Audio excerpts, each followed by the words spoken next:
سردیوں کا موسم چل رہا ہے نا، ہمارا ارتھ گھوم گیا ہے نا، اب دوسری طرف ہے، ارتھ گھوم گیا، ارتھ کا ڈائریکشن دوسری طرف ہے، چاند کی طرف ہے۔ سورج آپ کے ملک سے دور ہو گیا ہے؟ کہاں دور چلا گیا ہے؟ وہ اب ہے نا دوسری ڈائریکشن میں چلا گیا کہ وہ روٹیٹ کرتا رہتا ہے، تو اب دوسرے ملکوں کی تو باری آنی چاہیے نا گرمیوں کے لیے۔ زمین روٹیٹ کر رہی ہے؟ جی زمین تو ساکن ہے بیٹا، زمین تو زمین روٹیٹ کرتی نہیں ہے، زمین گردش نہیں کرتی۔ لیکن ہمیں جغرافی میں پڑھایا جاتا ہے کہ ارتھ جو ہے وہ سورج کا چکر لگاتا ہے۔ یہ لاجک یہ غلط ہے بیٹا، سائنس کی یہ تھیوری جو ہے نا یہ درست نہیں ہے۔ اصل جو تھیوری ہے نا وہ قرآن اور حدیث والی ہے، بالکل۔ اور اعلیٰ حضرت جو ہمارے نا امام اہل سنت اعلیٰ حضرت نے یہ پروف کیا ہے کہ زمین ساکن ہے، یعنی زمین موو نہیں کرتی۔ ساکن کو ایک اچھا سا ورڈ انگلش کا ہوتا ہوگا ساکن کا، اسٹیٹک۔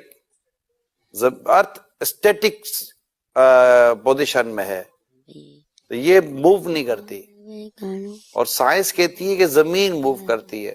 اعلیٰ حضرت ہمارے امام اہل سنت نے قرآن سے ثابت کیا ہے کہ زمین موو نہیں کرتی۔ تو ہم نے بات کون سی ماننی ہے؟ اسلام کی، دین کی۔ اعلیٰ حضرت نے اسلام و دین کی بات ہی کی ہے، ٹھیک ہے بیٹا؟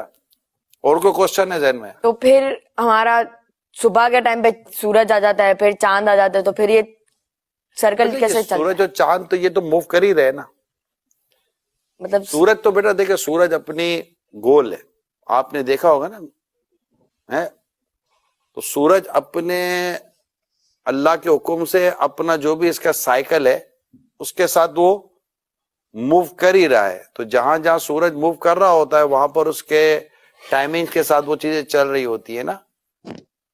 تو یہ سورج اور چاند کی جو گردش ہے، یہ سورج اور چاند کا جو آنا جانا ہے، اب سورج اور چاند کو یوں سمجھے کہ سورج غروب ہو جاتا ہے، جیسے ہمارے یہاں سے سورج غروب ہو گیا تو کہیں تو سورج طلوع ہوا نا بیٹا، جی جی، سورج نظر آیا کہیں، تو یہ کہیں چاند سورج یہ سب اللہ تعالیٰ کے حکم سے اپنے وقت کے ساتھ ان کا نظام چل رہا ہوتا ہے، ٹھیک ہے۔ اور آپ نے جیسے انہوں نے کہا کہ زمین ارتھ روٹیٹ کر رہی ہے، تو یہ چونکہ ابھی ہم نے شروع میں ڈسکشن ہوئی تو یہ چیزیں درست نہیں ہیں۔ زمین ساکن ہے، زمین اپنی جگہ پر رکی ہوئی ہے، اور یہی اسلام کا نظریہ، کس کا نظریہ بیٹا؟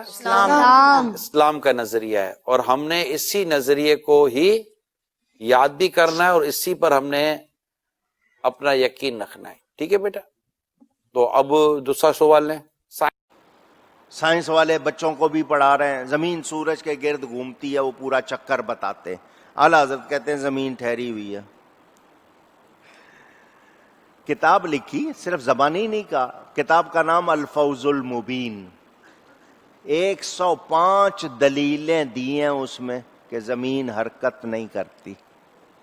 کتنی اونچی، دنیا لگی ہوئی ہے اس کتاب پر، آج کام ہو رہا ہے اس پر، انشاءاللہ حق واضح ہو جائے گا۔ زمین سورج کے گرد گھومتی ہے یا کہ سورج زمین کے گرد گھومتا ہے؟ اس سوال سے قرآن حکیم کا کیا حکم ہے؟ قرآن کا حکم تو ہم بتاتے ہیں آپ کو، پہلے اس پہ تھوڑی سی انجینئرنگ کریں، ہونی چاہیے۔ اس سے مجھے ایک بات یاد آئی ہے، وہ آپ کو پتہ ہے نا، علماء عرب نے کسی زمانے میں فتویٰ دیا تھا جو زمین کو ساکن نہ مانے وہ کافر ہے۔ کافر، بالکل، بڑے عرصے تک چلا یہ جی، اور یہ بریلویوں کی بھی بانچیں کھل گئی ہوں گی، سر تواڈے امام صاحب نے تو پوری کتاب لکھی ہے، مذہب بریلوی صاحب نے، زمین ساکن ہے، اور مولوی ڈٹائی کے ساتھ اس کتاب کا حوالہ دیتے ہیں اور پھر کہتے ہیں آج تک سائنسدان پریشان ہیں کہ جواب دئیے۔ اور سر وہ اس وقت سے نہیں پریشان کیا، جواب نہیں ہے، وہ اس وقت سے پریشان ہے کہ ایڈی وڈی بونگی ماری ہے کہ جواب دئیے، ویلے بیٹھے ہیں۔ میرا یوٹیوب کے اوپر ایک کلپ ہے، میٹرائڈ شاب ثاقب، انجینئر محمد علی مرزا لکھیں، تو میں نے یعنی اس میں ڈسکس کیا اس کو کہ قرآن جو کہتا ہے نا ہم نے زمین کو بچھونا بنایا، اس سے لوگوں نے رزلٹ نکال دیا کہ زمین ایک جگہ رکی ہوئی ہے، حالانکہ اللہ تعالیٰ اس کو یہ کہنا چاہ رہا ہے کہ زمین، یہ اسی طریقے سے جس طرح حضرت عائشہ نے سمجھایا کہ زمین کو ہم نے اس قابل بنایا کہ یہ بچھونا ہے، ورنہ ہر سیکنڈ میں 2 زلزلے زمین کے اوپر آتے ہیں، اگر ان کا ایمپلیٹیوڈ بڑھ جائے تو آپ زمین پہ رہ نہیں سکتے۔ زمین کے ساکن ہونے کے اوپر تو کوئی آیت موجود نہیں ہے، حتیٰ کہ قرآن پاک میں تو اس کے الٹ بات ہے، کل فی فلک یسبحون،